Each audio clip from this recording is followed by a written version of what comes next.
తెలంగాణ ప్రభుత్వ ఉద్యోగులు పెన్షనర్లకు రేవంత్ సర్కార్ శుభవార్త చెప్పింది. పెండింగ్ లో ఉన్న 5 కరువు భత్యాలలో ఒక డిఏను ప్రభుత్వం విడుదల చేసింది.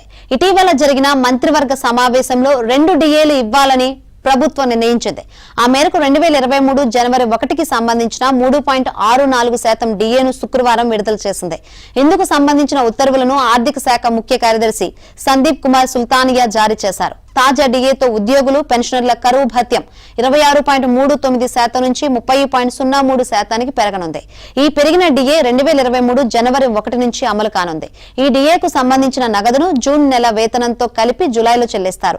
డిఏ బకాయిలను ఉద్యోగులు పెన్షనర్ల జనరల్ ప్రావిడెంట్ ఫండ్ లో జమ చేస్తారు.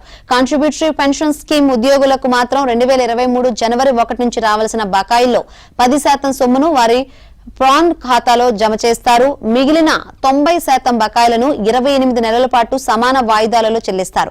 2025 అక్టోబర్ 31 లోపు పదవీ విరమణ చేసుకునే ఉద్యోగుల డిఏ బకాయిలను కూడా 28 నెలవారీగా సమాన వాయిదాలలో చెల్లిస్తారు.